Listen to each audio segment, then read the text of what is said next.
اور یقین کرو واللہ باللہ سمت اللہ شرعی قسم کھا کے ممبر پہ کہہ رہا ہوں، جس قسم کا کفارہ بھی واجب ہو جاتا ہے، اب بھی 12ویں کا چھان لگا ہوا ہے۔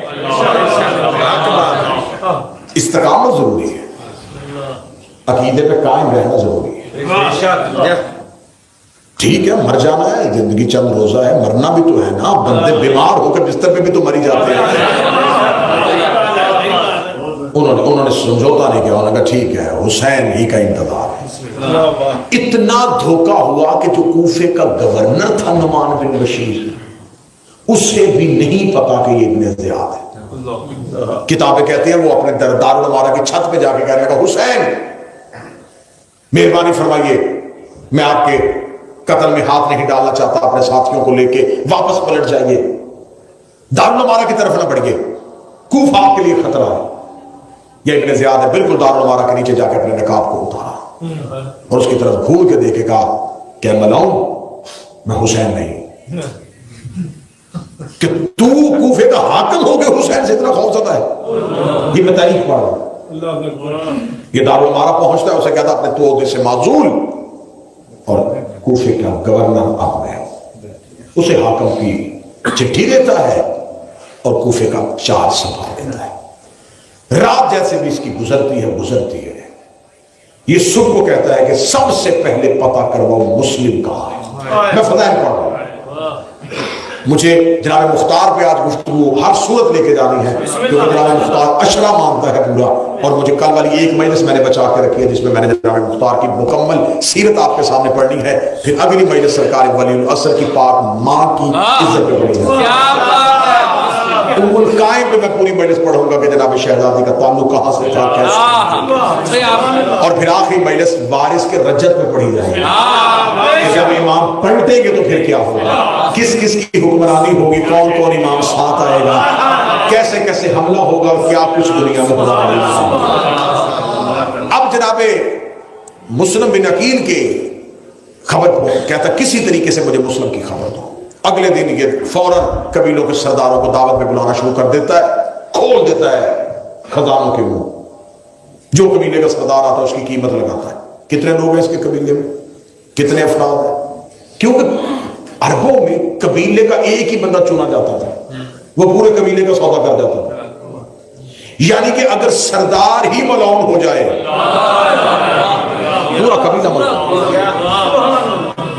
یہ قبیلے کے سرداروں کو بلاتا اور بلانے کے بعد ان سے کہتا کہ چلو بتاؤ قیمت کیا تمہاری، وہ قیمت بتاتے انہیں قیمت دیتا۔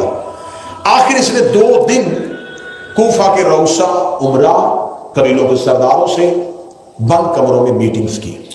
جب اس نے کمزور کر دیا نا کوفہ کہ اب اتنے زیادہ لوگ نہیں رہ گئے، قبیلے زیادہ میں نے خرید لیے ہیں، اب اس کی ایک ہی تشویش تھی کہ میں کسی طریقے سے پتہ کرواؤں کہ مسلم کس کے گھر میں ہے۔ اس نے اپنے غلام موکل نامی حبشی غلام تھا، اس کو کہا کہ تیری ایک ہی ڈیوٹی ہے، تو کسی طریقے سے کوفے سے مسلم کا پتہ کر۔ سبحان اللہ۔ اس نے جناب مسلم کے اور مولا حسین کے چاہنے والوں سے کہا کہ میں بھی حسین کا چاہنے والا ہوں اور میں مسلم کے ہاتھ میں بیعت کرنا چاہتا ہوں۔ مسلسل یہ بار بار دروازوں پہ جاتا اور آخر شریک آؤل حارثی مولا کے ایک صحابی ہیں، وہ بزرگ ہیں، وہ مسجد میں نماز پڑھ رہے تھے، اس نے انہیں جا کے قرآن پہ ہاتھ رکھ کے قسم دی۔ جناب شریک اس کی بات پہ آ گئے اور اسے ہانی کے گھر لے گئے۔ ہانی کے گھر لے جا کے اس نے جناب ہانی کے گھر میں جناب مسلم سے اس کی ملاقات کروا دی۔ اب اس نے جا کے خبر دے دی کہ مسلم ہانی کے گھر ہے۔ جب کہا مسلم ہانی کے گھر ہے تو اب اس میں اتنی سکت نہیں تھی کہ ہانی کے گھر پہ حملہ کرتا۔ اس نے ایک کاسب کو بھیجا کہ جناب ہانی کو کہو کہ تمہیں گورنر نے، حاکم نے دربار میں بلایا۔ جناب ہانی نے کہا کہ میں بیمار ہوں، میری صحت مجھے اجازت نہیں دیتی، جب میری صحت ٹھیک ہوگی میں ملنے کے لیے آؤں گا۔ جب کاسب نے آ کے خبر دی تو اس نے کہا کہ تو جناب ہانی سے کہے کہ آپ نہ آئیں، میں خود آتا ہوں ملنے کے لیے۔ جناب ہانی نے کہا اسے کہنا پھر اکیلے آنا، تیرے ساتھ کوئی بندہ نہ۔ اب ضرورت دیکھنا ذرا علی کے نوکروں کی۔ اب جناب مسلم ہانی کے گھر جب خبر ہو گئی کہ ابن زیاد آ رہا ہے، جناب ہانی بیمار تھے، بزرگ تھے، بستر پہ تھے، جناب مسلم کو بلایا، ہاتھ باندھ کر آقا میں آپ کو آپ کے حق کا واسطہ دیتا ہوں، اس سے اچھا موقع نہیں ملا۔ جو ہی یہ میرے گھر ہے اس ملعون کو قتل کر. یہ قتل میں اپنے سر لوں گا کہ یزید کے گورنر کو حانی نے گھر میں قتل کیا اور میرے قبیلے میں اتنا دم خم ہے کہ ہم اتنا بڑا قتل بوجھ اٹھا سکتے ہیں. اب دیر نہ کیجئے گا، اس سے اچھا اور نادر موقع نہیں ملے گا. جب ابن زیاد اس کے جناب حانی کے گھر پہنچ گیا تو یہ بستر الماری پہ تھے. یہ آ کے بیٹھ گیا، اس نے خیریت پوچھنے کی، کوفے کے حالات کے بارے میں تبصرہ شروع کر دیا. کیوں کوفے والا ایسا کر رہے ہیں؟ ان کو چاہیے کہ یزید کی سلطنت کو مان لیں، آخر اس کی حکومت قائم ہو چکی ہے. اب جناب مسلم بن عقیل اندر کمرے میں، جناب حانی بار بار کمرے کی طرف دیکھ رہے ہیں کہ مسلم حملہ کیوں نہیں کر رہے. جناب حانی نے ایک اشارہ دیا کہ اپنا امامہ اتار کے رکھا. یہ ایک اشارہ تھا، ایک سائن تھا کہ جناب مسلم کو خبر ہو کہ حملہ کرے. آخر ابن زیاد جب دیکھتا ہے کہ حانی کی نظریں بار بار کہیں اور یہ بھی اسے یقین ہے کہ مسلم یہی ہے. ابن زیاد کو مسلم کا اتنا ہی ڈر تھا جتنا لوگوں کو عباس کا ڈر ہوتا تھا. اس کے ذہن میں خوف تھا کہ مسلم اسی گھر میں موجود ہے. آخر ابن زیاد جلدی کرتے، جب جلدی کر کے نکل جاتا ہے جناب مسلم کمرے کا پردہ اٹھاتا ہے، جناب حانی کے سر پہ ہاتھ رکھ کے کہتے ہیں اے سرکار، اے میرے سردار، آپ نے کیا کیا؟ آپ نے اس کا قتل کیوں نہیں کیا؟ جناب مسلم بن عقیل اس کی تلوار اس کے بستر پہ رکھ کے کہتے ہیں وہ تیرا مہمان ہاشمیوں کی شرافت کشِ شیوا نہیں ہے، اور ویسے بھی وہ لڑنے کی تیاری میں نہیں ہے، اور وہ نہتا تھا. ہم ایسے اس پہ وار نہیں کر سکتے. یہ دستور غیرت کے خلاف ہے، یہ ہاشمیوں کی غیرت کے خلاف ہے. اب جب یہ دربار میں واپس پہنچتا ہے تو پھر یہ جناب حانی کے قبیلے کے 3 لوگوں کو جناب حانی اور اپنے درمیان مذاکرات کروانے کے لیے بھیجتا ہے. کسی طریقے سے حانی کو مطمئن کرو، اور اگر حانی مطمئن نہیں ہوتا تو اسے کسی طریقے سے دربار میں لے کے آؤ، میں اس کو اتنا خزانہ دوں گا وہ مطمئن ہو کے چلا جائے گا. اب تاریخ میں اس بات کو کلیئر نہیں کیا جا سکا کہ وہ تینوں ساتھ ملے ہوئے تھے یا ان کے ساتھ مل ہوگا ہو، لیکن یہ لکھا ہے کہ وہ جناب حانی کو اس کے دربار میں لے گئے. جب جناب حانی اس کے دربار میں گئے تو اس نے جناب حانی سے کہا کہ میں تیرے گھر بھی آیا، میں نے تجھ سے پوچھا بھی مسلم کہاں ہے، تو نے کہا مجھے نہیں پتا، کیا تو اب بھی اس بات پہ قائم ہے؟ جناب حانی نے کہا میں قائم. اس نے اپنے غلام موکل کو بلایا جو حانی کے گھر میں جناب مسلم سے مل کے آیا تھا. اس نے اسے سامنے کھڑا کیا. اب جناب حانی کے پاس دوسرا کوئی چارہ نہیں تھا. جناب حانی نے کہا بے شک میرے گھر ہے، لیکن میں ایک لمحے کے لیے ان سے بے وفائی نہیں کر سکتا. اس نے جناب حانی کو ایک گالی دی ہے، اور حانی نے دربار میں اس کی ناک پہ الٹی تلوار ماری. جو ہی تلوار کا وار کیا ہے تو یہ سیخ پا ہو گیا. سپاہیوں نے جناب حانی کو گرفتار کر لیا اور گرفتار کر کے حانی کو قید خانے میں ڈال دیا. جو ہی جناب حانی قید خانے میں گئے اور خبر پہنچ گئی کہ حانی کو قید کر لیا گیا ہے، اب یہاں پر ایک بات سنیے گا. جناب مسلم 2000 لوگوں کے ساتھ دارالعمارہ پہ حملہ کر دیتے ہیں. یہ تاریخ کا ایک چھپا ہوا باب تھا. جناب مسلم 2000 لوگوں کے ساتھ قیام کرتے ہیں اور دارالعمارہ پہ حملہ کرتے ہیں، دارالعمارہ کو گھیرے میں لے لیتے ہیں. اب ستم ظریفی دیکھیے گا. جناب مسلم کے ساتھ تعداد لشکر کی 2000. ابن زیاد کے پاس اس وقت صرف اور صرف دارالعمارہ میں 50 سپاہی تھے. 2000 اور 50 کا کیا مقابلہ تھا؟ محسوب کر لیا جناب مسلم بن عقیل نے. جب اس کو خبر ہوئی کہ اب کوئی حل نہیں تو اس نے قاضی شریح کو فوراً بھیجا جو جامعہ مسجد کوفہ میں سرکاری طور پہ خطیب تھا. اسے کہا دارالعمارہ کی چھت پہ جا اور کسی طریقے سے میرے سر سے یہ موت ٹال. یہ وقت ہوتا ہے ظالموں کو اس ٹائم کے لیے وظیفہ خار مولویوں کو استعمال کرتے ہیں.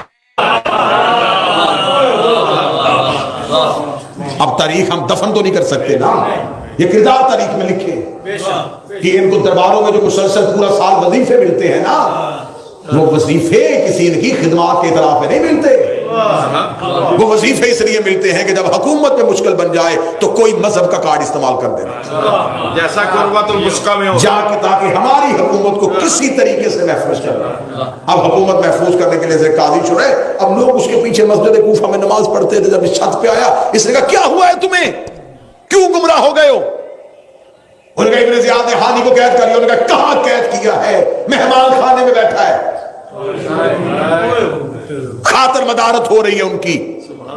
میں قسم دیتا ہوں اللہ اور اس کے رسول کی, میری بات پہ یقین کرو, ان کے درمیان مذاکرات ہو رہے ہیں اور بالکل امن میں ہیں. ایسا کیسے ہو سکتا ہے ابن زیاد ہانی کے لیے کچھ ایسا کرے اور میں یہاں بیٹھا رہوں؟ تقریر اتنی جذباتی تھی, کچے ذہن پگھل گئے. یہی بات ہے کہ حجت کے جب حجت ہو نا یا امام کا وارث موجود ہو, پھر چاہے کوئی بھی مقدس نما ہو, دھوکے میں نہ آنا. غیبت کی کتابیں, غیبت نعمانی, غیبت توسی, جو مذہب جعفریہ کی غیبت کی معتبر کتابیں ہیں, اگر ممبر پہ حدیث نہ دکھاؤں تو زندگی بھر مجھے ممبر پہ نہ آنے دینا کہ جب تمہارا امام آئے گا تو تمہارے ہی علماء میں سے ایک لشکر امام کے سامنے آ کے کہا فرزند رسول واپس چلے جائیں, ہمیں آپ کی ضرورت نہیں ہے. یہ لکھی ہوئی حدیثیں. وہ کون ہوں گے؟ وہ شیعت کے لبادے میں ہوں.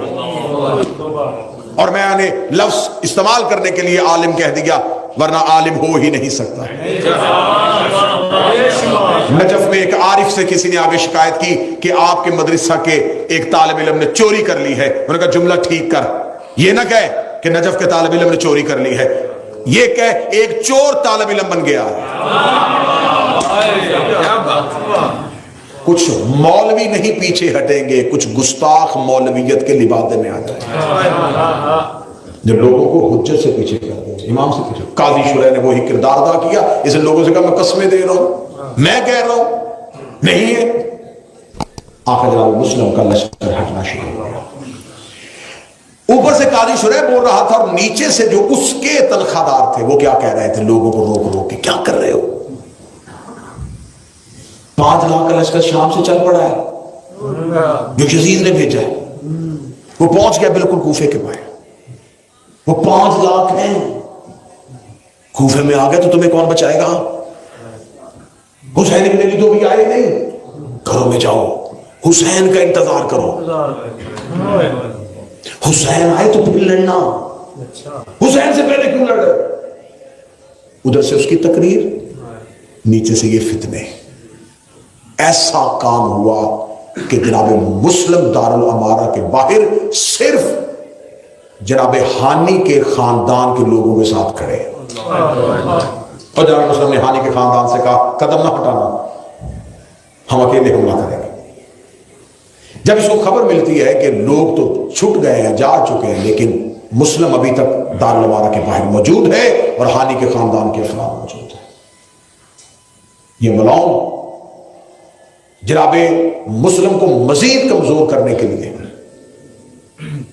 یہ جناب ہانی کے خاندان میں سے چند لوگوں کو خریدتا ہے اور ان سے کہتا ہے کہ تم مسلم کے سامنے کھڑے ہو جاؤ کہ ہانی ہمارے قبیلے کا ہے, ہم اپنے قبیلے کے سردار کی خود بات کریں گے, تم تب آنا جب حسین آئیں گے.